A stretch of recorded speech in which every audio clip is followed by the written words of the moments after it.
Ky program u mbështet nga Credits Bank.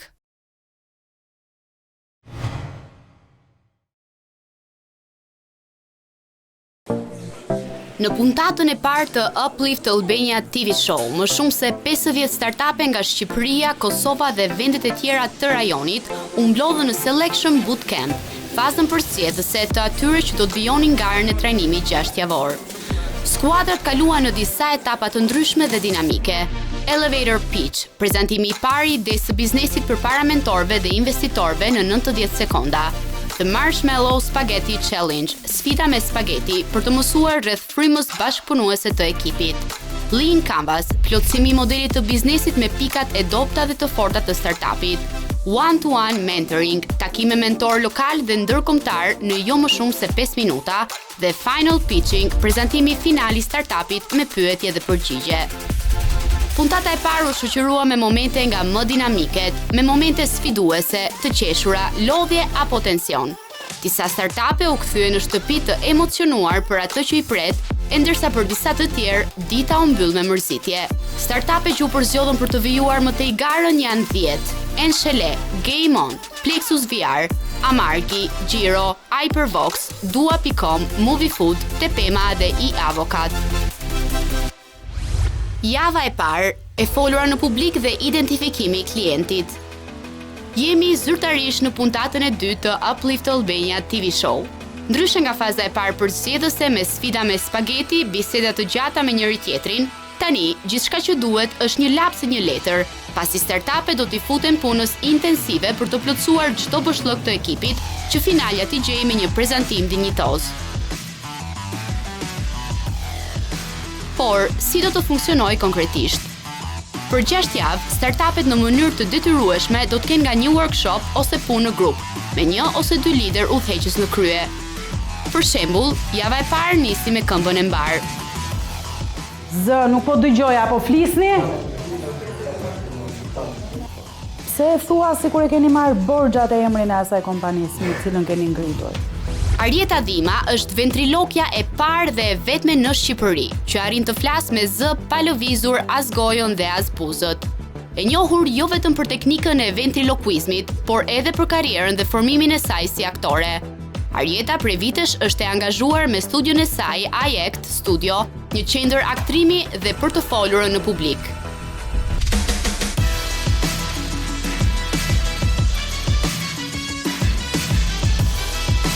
Në çdo javë, startupe do të trajnohen në fusha specifike që i nevojite një biznesi. Kjo periudhë të shërbej për të përgatitur startupet me të folur në publik, identifikimin e konsumatorit, çështje gjyqësore, pronësinë intelektuale, digitalizimin e biznesit, shitjet, investimet e të tjerë. Në javën e parë, fokusi kryesor do të jetë në të folur në publik dhe në identifikimin e klientit kryesor të startupit.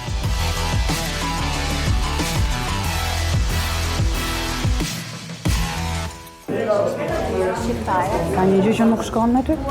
Jepi, energji. Thjesht emrin tënd të thua, po, energji. Është gjëja më e bukur që mund thuash, emri jashtë. Po, normalisht është dhe sikletshme kur dele pa përgatitur në fjalem, edhe pastaj të thonë që je shumë e pasigurt kur flet. Po Me sa duket, startupet nuk janë ende të përgatitur për të filluar kaq me përpikmëri workshopin. Kristlik. Por Arieta sigurohet që secili prej tyre të kuptojë se sa e çmuar është çdo minutë e këtij workshopi. Kujt po i drejtohesh? Shumë bukur. Ti Renato, kujt po i drejtohesh në këtë rast? Jo, nuk ishte në ajër komplet. Flogerta nga Dua.com duket se po e merr më me pozitivitet këtë nisje të trajnimit. Unë nuk e kam siklet për të folur në publik, mund të më ndodhi për sekondat e para pak emocion, por pastaj marr veten me një herë. Krahasuar me prezantimet e tyre të para në elevator pitch, Skuadrat duket si janë zhdërvillësuar pas provave të shumta dhe tani idenë kyçe të startupit të tyre kanë mësuar ta sintetizojnë, shkurt, sakt dhe me vetbesim. Përshëndetje, quhem Adelila dhe përfaqësoj startupin Një Avokat. Dhe platforma jonë ka për qëllim që të ofrojë shërbime ligjore, të cilat përkojnë me nevojat e shekullit 21 dhe me nevojat teknologjike, të cilat bizneset vendore sot i hasin. Platforma jonë do të shërbejë si një one-stop shop për të gjitha shërbimet ligjore që ju nevojiten bizneseve vendore për lehtësime në të bërit biznes. Ne do të fokusohemi në 3 shërbime parësore, të cilat janë kontrata ime, biznesi im dhe avokati im. Kontrata ime do t'i mundsoj juve që të shkarkoni dhe të personalizoni kontratat që ju nevojitin bizneseve t'juaja brenda një kohë rekord për 2-3 minutash. Biznesi im do t'i mundsoj juve që të regjistroni bizneset të juaja për një periudhë rekord, duke mos pasur nevojë që të takoni me jurist apo të kaloni në vështirësi të cilat zakonisht i hasnin tek shërbimet klasike. E treta është avokati im, ku juve do ju jepet mundësia që të takoni me avokat dhe me juristët tanë, të cilët janë specializuar në fushat e tyre dhe ju mund të caktoni termine online me ta apo dhe të krijoni një video call me ta. Game on Albania është një platformë që ne kemi nisur fillimisht nga njohuria jonë në digitalizimin, që kemi mësuar në tregu global në Australi dhe në Melbourne, edhe kemi parë një mungesë shumë të madhe në tregun shqiptar. Mas një kohë të caktuar kemi pas shumë interes nga lojtarët që duan të mësojnë lajme më shumë edhe të kenë një njohuri më të përgjithshme rreth lojrave elektronike, edhe jemi përhapur në electronic sports me bashkëpunëtorë si Red Bull, Cineplex and so on and so forth. Edhe duam që ta globalizojmë produktin tonë së më shumë. Emri është Ndryshe dhe unë jam bashkëthemeluese e Amargi. Çfarë është Amargi? Amargi është një firmë veshjesh moderne e inspiruar nga tradita. Amargi vjen nga sumerishtja dhe do të thotë rikthim tek nëna. 2 elementet dallues të Amargit janë motivet etnografike që përdorim tek koleksionet tona dhe copa e endur me tez gjatë. Pse nevoja për Amargi? Pas gjeneratës së gjyshërve tanë nuk do ketë njeri që t'i vesh veshjet kombëtare, veshjet popullore, dhe gjithë kjo pasuri etnografike që kemi ndërtuar do shuhet me ta. Kemi nevojë për një firmë veshjesh moderne shqiptare që i risjell këtë pasuri etnografike në jetën tonë të përditshme. Pse duhet bleni Amargi? Sepse është moderne, është e bukur, ka impakt social dhe është shqiptare. Besues dhe CTO Hyperbox. Trendi i fundit i teknologjisë po shkon gjithmonë më shumë drejt voice-it, atëherë kanë dalë pajisje të reja në treg si Amazon Alexa, Google Home, të cilat janë voice assistant. Në Amerikë vjet re një trend që mbi 70% e shtëpive kanë një pajisje Amazon Alexa në praninë e tyre. Ndaj është krijuar një platformë e re, është krijuar një nivel i ri zhvillimi ku njerëzit dhe zhvilluesit kanë filluar të programojnë dhe të krijojnë skills dhe aplikacione për voice, pra për Alexa dhe për Google Home.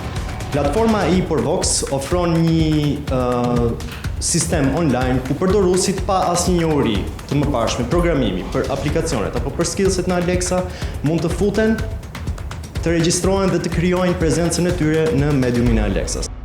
Pasarjetës që fokusohet në të folur në publik, Shkëlzeni, lideri i dytë i workshopit të parë, do të përqendrohet te identifikimi i klientit të startupeve. Shkëlzen Marku, bashkëthemelues dhe drejtor menaxhues i Yunus Social Business Balkans, si pjesë e rolit dhe kontributit të tij në iniciativat Global Yunus Social Business. Ai tani ka një eksperiencë disa vjeçare në shërbimet sipërmarrëse dhe financimin e kapitalit të sipërmarrjes në vendet e Ballkanit Perëndimor.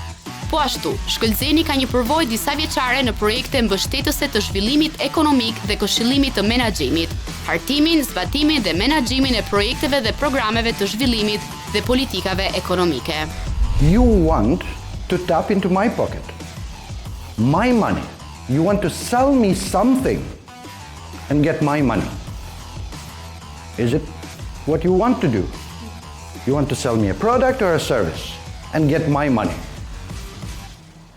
But you can get my money if you offer me something that I find interesting. Not because you find it interesting. I don't give a damn what you find interesting. I don't pay my money for what you find interesting. You want to contribute to the society. I don't give a damn you want to contribute to the society. You contribute with your money, but not with my money.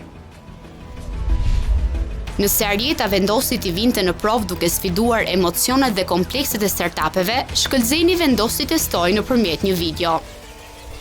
They were trying to goose up the sales of their milkshakes. They had just studied this problem up the gazoo. They brought in customers who fit the profile of the quintessential milkshake consumer. What do you think? How we can improve the sales of milkshake before we go to what they found out. What they can do to improve the sales. Observe customers. Yeah, they did observe, but what do you think you can do now? Before knowing the results, what they... Sorry? Size, make it bigger? So give them with the same price double? Add soy milk? Why should we add soy milk? We put all of their answers together, it became clear that they all had the same job to do in the morning, and that is they had a long and boring drive to work. And they just needed something to do while they drove to keep the commute interesting. One hand had to be on the wheel, but somebody had given them another hand and there wasn't anything in it. And they just needed something to do while they drove. Mjafton një pyetje së cilës nuk i përgjigjet asnjëri sakt për të kuptuar se pse startupet ende nuk janë njohës të mirë të tregut dhe të nevojave të konsumatorit, dhe sepse shkëlqeni po I trajnon specifikisht në këtë drejtim. So we thought of adding this and adding that and making it vegan, and they don't care. Very often we complicate the needs of a customer very much. That we produce a product, we spend money and time adding features to the product that the customer doesn't need, doesn't care, and is not willing to pay for. Edhe pse workshopet janë të detyrueshme, në trajnimin e parë vihen re disa mungesa. Aktualisht janë paraqitur vetëm 7 startupe, sepse 3 prej tyre të cilët ndodhen në Kosovë, me sa duket kanë një problematik me inkubatorin ku ata janë të vendosur, të cilët nuk I lejojnë që le të themi të operojnë përtej hapësirave inkubuese të tyre. Startupet që na mungojnë janë Gjiro, janë Tepema dhe kompania Nje. Java e dytë, aspekti ligjor dhe pronësia intelektuale. Workshopi do të përqendrohet te pronësia intelektuale dhe çështjet ligjore. Dy udhëheqësit e këtij takimi janë Elvis Zerba, këshillues për çështjet ligjore, dhe Mirela Malka, këshilluese për pronësinë intelektuale.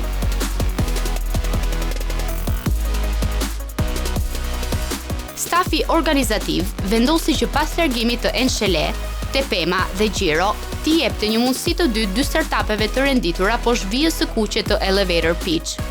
Ado dhe Orar do t'i bashkohen trajnimit dhe garës për të shkuar në finalen e madhe. Elvis Zerva ka një eksperiencë ligjore prej më shumë se 10 vitesh në sektorin privat, në fushën bankare dhe atë të komunikimeve elektronike. Fushat e tij të ekspertizës mbulojnë çështjet ligjore dhe rregullatore në sektorin bankar, të komunikimeve elektronike, taksave, doganave, si dhe aspektet të legjislacionit tregtar dhe fushës së investimeve. Puna e tij konsiston në përgatitjen e analizave të detajuara dhe rekomandimeve për ndryshime ligjore dhe rregullatore me qëllim përmirësimin e klimës së biznesit në vend. You have to grow, but you have to protect the whole idea. You have to protect the company. How do you think this is done into practice? Structure of the company, contracts, intellectual property. Yeah. Yeah, depends what, non-disclosure agreements, if you have to share something, patents if you discovered something, market clauses. Trademarks, okay, it's okay. So, look how many topics you have to deal with during the day at your company. You have to deal with NDA, non-disclosure agreement. You have to have a legal structure, which is, in legal means, we say it corporate governance. What is corporate governance? You have to have a legal guy, you have to have a tax consultant, you have to have an HR person, you have to have someone dealing with municipality and with legal taxes. You have to deal with copyright office, you have to deal with trademarks. Mirela Malka ka një eksperiencë shumë vjeçare si këshilluese për pronësinë intelektuale. Ekspertizat e saj mbulojnë pronësinë intelektuale, patentat, markat, hartat industriale, emrat e domenjve, të drejtat e autorit, zbatimin e të drejtave të pronësisë intelektuale kundër shkeljes, falsifikimit dhe konkurrencës së padrejtë. Intellectual property is any idea, any creation, any our thoughts, any our drawings, any our writings, or etc. If we look around here, we can also distinguish a product or a service or an item that is covered by intellectual property. Për pronësinë intelektuale, startupet shfaqin shumë interes. Kjo pasi një ide, krijimi mendjes, vepër artistike apo çfarëdo lloj simboli dhe imazhi tjetër, nëse nuk regjistrohet për të mbrojtur me ligj, mund të krijojë një kompanie probleme të forta përgjatë zhvillimit të brandit. We may use some names or we may use some signs which we do not know they are trademarks, or we are using them before we start a startup or before we start a business. We have invented a name or a word or a logo which we are currently using in our course of business, but we don't know that this is a trademark. But actually it is a trademark because it represents us, it represents our business, it represents our activity. Fusha e pronësisë intelektuale është vërtet një fushë shumë interesante, është në zhvillim e sipër kohët e fundit. Le të themi që akoma ka nevojë për pjesëmarrje të tilla dhe për evente të tilla të cilat të bëjnë të rritin dhe ndërgjegjësimin e konsumatorëve dhe të publikut në lidhje me çështjet e pronësisë intelektuale. Në rrugtimin tonë, në planin që kemi bërë për hyperboxin, bëjmë korrigjime të vogla në bazë të informacioneve që marrim, them okay, mos bëjmë këtë. Ky workshop i dytë ka edhe të ftuar special. Vin nga bota startupeve, janë shumë të rinj në moshë, por përfaqësojnë një kompani multimilionçe. Njëri prej tyre është edhe mentor i një kompanie miliardëshe, që do të thotë kanë çfarë të tregojnë për startupet. Apurv Mishra është një i ftuar special, si përmarrës serial 29 vjeç. Ted Fellow, CEO i Zeus Protocol dhe ekspert kryesor në hapësirën e inteligjencës artificiale me seli në San Francisco. Kompanitë e tij kanë mbledhur kolektivisht mbi $62 milion në hapësirën e kujdesit shëndetësor, platformat e të dhënave dhe teknologjitë financiare. Ai ka udhëhequr personalisht themeluesi dhe CEO-t që mbledhin mbi $1.8 miliard në Azi dhe SBA. Ai shpiku Globonator në moshën 14 vjeç, si përgjigje e paralizës së gjyshit të tij. Kjo shpikje fitoi çmimin Intel International Science and Engineering Fair Grand Award në vitin 2006. Akash Mishra është një tjetër i ftuar special, udhëheqës ligjor dhe operacional në Zeus Protocol. Më parë ka qenë një bashkëpunëtor me Trilegal, një nga firmat më të avancuara të ligjit në Indi. Akash është i specializuar në punësimin dhe këshillimin juridik të korporatave. Akash ka qenë këshillues për ByteDance, TikTok, me qendër në Pekin, startupi më i vlefshëm në botë me $76 miliard vlerë, për hyrjen kritike në tregun indian. In the coming days or whenever we meet kind of different areas, like my personal experience, like, you know, starting a company and failing completely, and then sometimes, you know, figuring out, okay, there's this investor who really loves what I'm doing, but would not invest at the end of the day. Or finding, you know, a very random reason somebody says, okay, this is what I believe in is there for you. And also on the other side, somebody who's really excited to invest, and then you realize 2 years later, okay, you know, if you have a team member you start working with, it doesn't work, you move apart, you work with the investor, nothing works out, you kind of like marry through the entire journey. I came across this startup program which Sarah mentioned about, like how to bring ecosystem into Albania, which is again a place where new companies are starting, new markets are starting. So I was curious about and kind of meet people and see what's possible here. Java e tretë, formulat 4P në marketing dhe digitalizimi i biznesit. Rrjedhshmëria e programit Uplift ka pas ulje ngritjet e veta gjatë këtyre, siç edhe mund ta kemi parë të dy bashkë. Ndoshta pak edhe situata e fundit me termetin ndikoi që moralisht të mos ishim në nivelin e duhur, u desh që të shtyheshe një workshopi së hënës, ajo ndikoi që edhe disa nga workshopet të mos vinin në kohë apo të mos merrnin pjesë në workshopin e tillë, për cilën jam vjen shumë keq.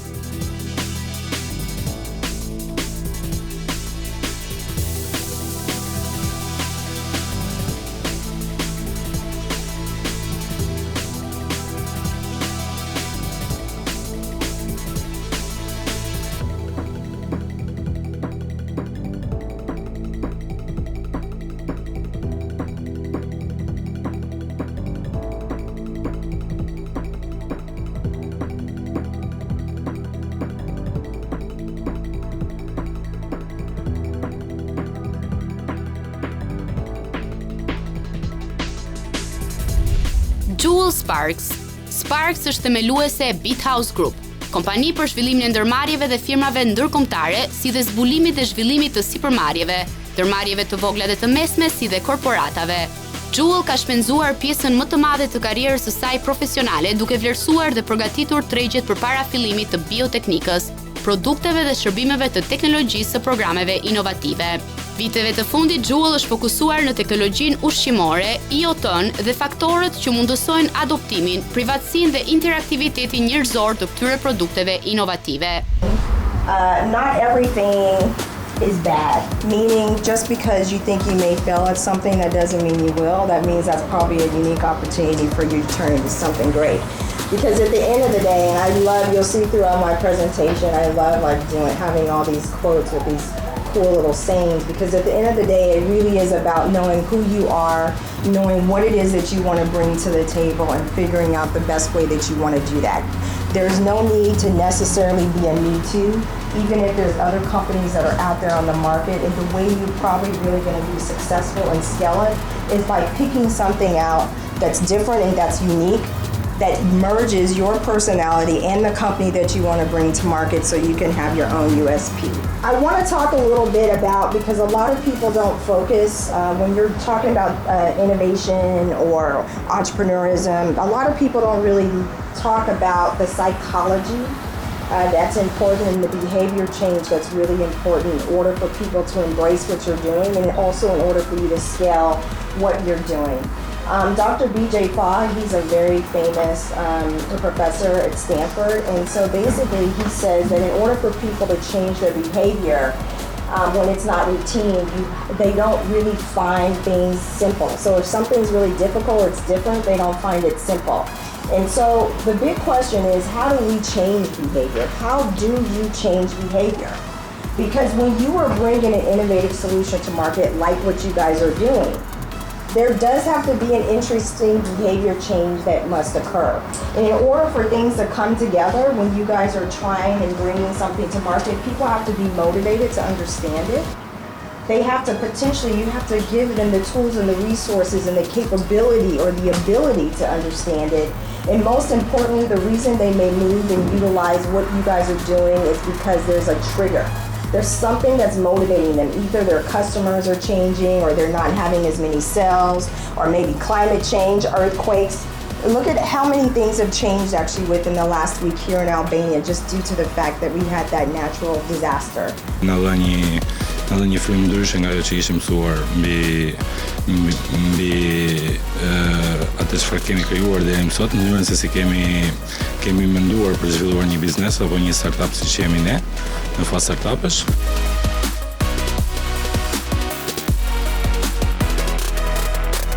Rubin Haxhi Ymeri është trajner agile në kompaninë e Vodafonit, i specializuar në sistemin e telekomunikacionit pranë prestigjiosit University of Surrey në Angli.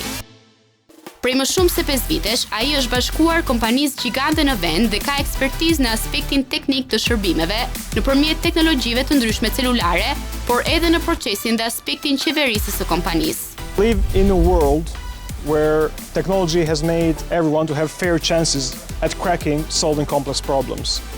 So people may want to actually copy you, but people can't be you.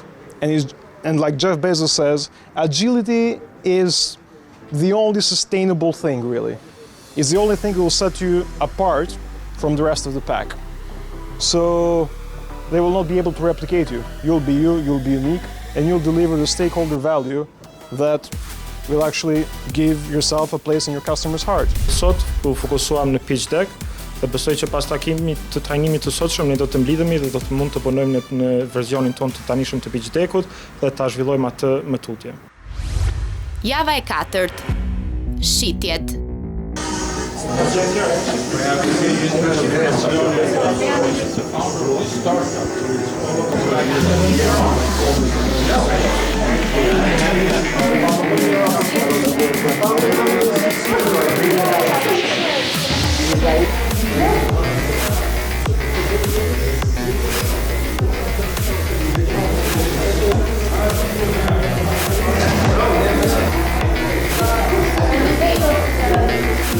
Francesco Cracolini. Francesco Cracolini është menaxher i përgjithshëm i Norma DeepMinds, rrjetit më të madh në botë për talentet e teknologjisë. Norma DeepMinds ka ndihmuar ekosistemet në zhvillim të rriten duke u lidhur me investitorë, korporata dhe akseleratorë. Ky rrjet ka më shumë se 300 mentorë, të cilët kanë mbledhur më shumë se 4 miliard dollar, kanë punësuar më shumë se 10.000 njerëz dhe kanë krijuar një kompani me vlerë më shumë se 20 miliard dollar. If you got the best product ever, if you have the best technology, if you build the best app, the best software, if you don't sell, if you don't have anyone that will buy your product, you end up like in a job, poor, no success, zero money, zero everything. But if you got something that is average, if you are a guy that knows to play the guitar, not really good, but you're good at promoting yourself and selling, then you become better than anyone else. The only difference between success and failure for everyone that is doing B2B is sales. Once you go sales, 100% sure you go success. But if you got the best product ever but no sales, you better stay home. The difference from a hobby and a startup is sales. Why? Because if you're good in doing clothes, if you're good in building software, you go an hobby. When you start earning money, that's become a company. So right now, if you're not making revenue, it's because you lack of sales, and you just have an hobby, you don't have any startup. When you're actually speaking with customer, the first reaction they got is, could be a threat, or could be something cool. So what you need to do is, first approach, the first 5 seconds with a customer, you need to explain him that you know a threat, you know a tiger, you are opportunity. Second thing, you need to explain him that you are something new they never seen before. Because the first reaction is, did this thing gonna hurt me? No. Is it something I've seen before? Is it a plant I've seen before? Is it an animal I've seen before? If yes, that's fine, I'm not interested. Zero attention. Unë mbuloj dhe departamentin e marketingut, gjërat më lidheshin më shumë. Java e 5, investimet.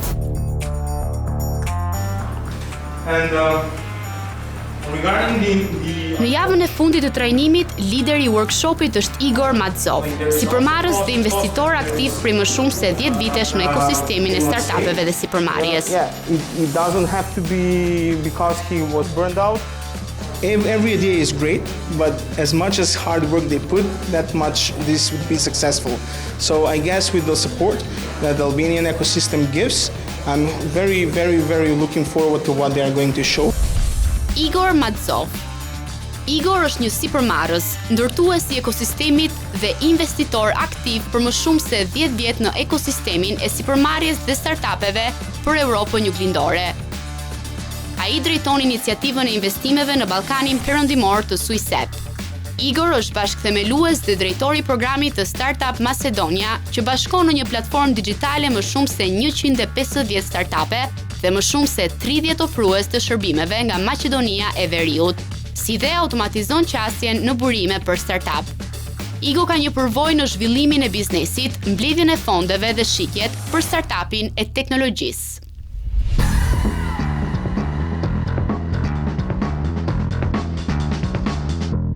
My question to you is like, should I fundraise or should I not? Do you need money or do you not? Let's just raise hands, how many of you need money?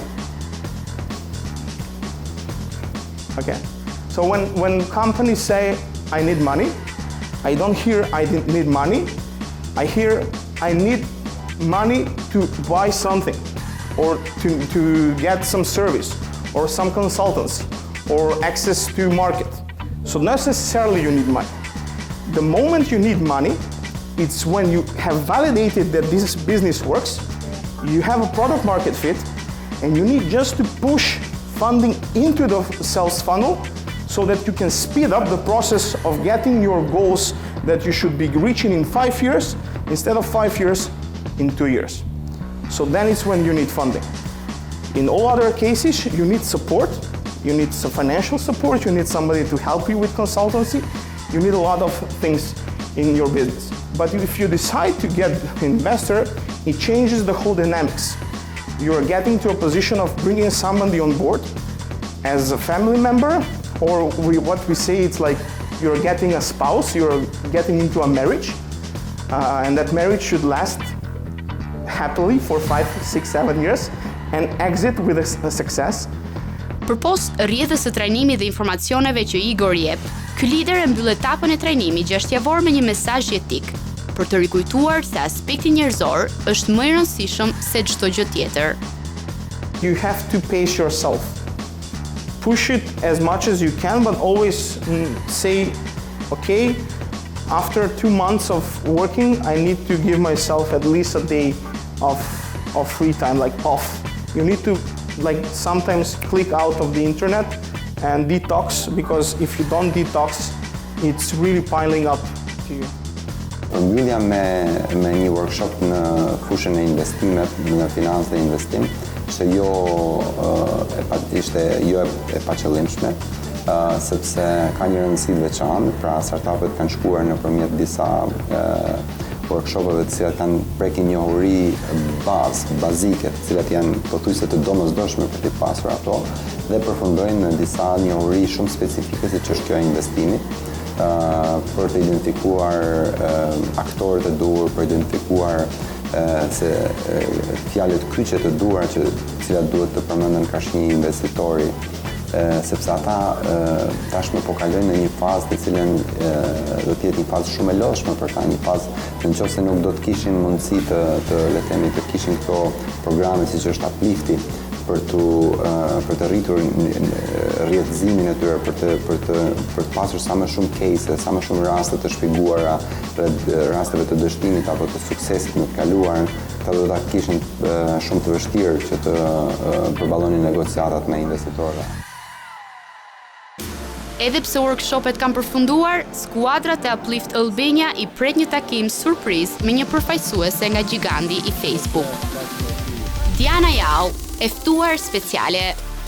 Diana Jau është një e ftuar speciale që menaxhon produktet në gigantin e Facebook dhe ka eksperiencë shumë vjeçare në ndërtimin e produkteve për të rritur lidhjen e internetit me miliarda njerëz që vijnë nga tregjet në zhvillim. Përpara se të fillonte eksperiencën e saj në Facebook, Diana ka punuar për Google, Rocket Internet, IBM në strategjinë globale, shitje dhe marketingun. Përveç punës, Diana ka themeluar Silicon Valley jashtë vendit, e cila ndihmon në krijimin e ekosistemit të startupeve në tregjet në zhvillim. Ka udhëtuar në më shumë se 80 vende të botës, ku më së fundmi është edhe Shqipëria. I'm at Facebook, been there for almost 4 years now. Feels like it's flown by.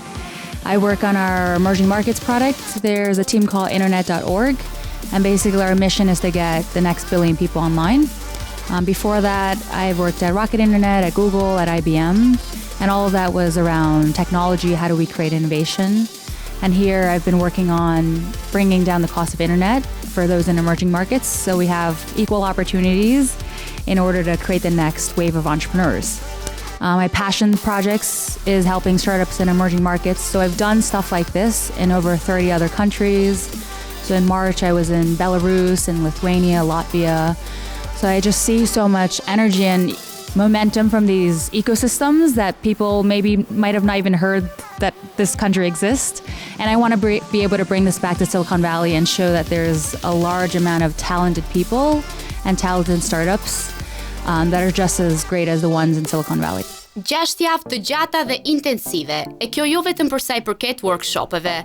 Madje, kjo periudhë ka qenë edhe më intensive nga ç'duket në këtë puntat. Përpos takimeve me liderët e punëve në grupe, startupet kanë zhvilluar takime individuale me mentorët dhe ekspertët që u njohën në Selection Bootcamp, por kamerat tona kanë vendosur të mos ndërhyjnë. Siç ju e dini, vetë pjesëmarrja në programin e akselerimit kërkon një disiplinë të jashtëzakonshme, një angazhim intensiv dhe një përkushtim dinamik. Për shumë prej skuadrave kjo përkthehej në udhëtime të gjata çdo javë dhe pjesëmarrje në të gjitha javët e programit, pasi vetëm në këtë mënyrë startupet do të kompletonin paketën e plotë me një huri nga të gjithë sektorët që nevojiten për ta çuar finalen e madhe në një tjetër nivel. Si në çdo garë, jo të gjitha arrin fundin. Mosplotësimi I kushteve minimale, siç është ajo e performancës apo pjesëmarrja në workshope sipas programit Uplift, çoi në zvoglimin e numrit të skuadrave të përzgjedhura për të shkuar në finale. Startupet që do të jenë një hap më afër fitores së ëmbël janë Amargi, Hypervox, iAvocat, Game On, Plexus VR, Orar dhe Ado. Cila për ideve do të arrijë të triumfojë në finalen e madhe? Do të jetë një ide që ruan traditën, një startup që letëson përditshmëri nëpërmjet prodhimit të zërit për aplikacione, një website lojrash, një aplikacion që bën bashkë shërbimet ligjore, realiteti virtual apo dy startupe që mundësojnë caktimin e orareve për shërbime të ndryshme, njëri për transport e tjetri për sipërmarrje të natyrave të ndryshme.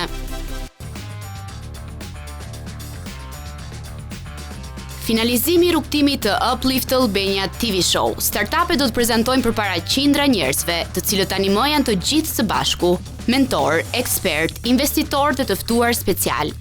Do të ketë vërtet një çmim të parë apo investitorë do ta ndryshojnë peshën e fitores? Ku janë sot 7 startupet që rezistuan deri në fund? Këto e më shumë në puntatën finale.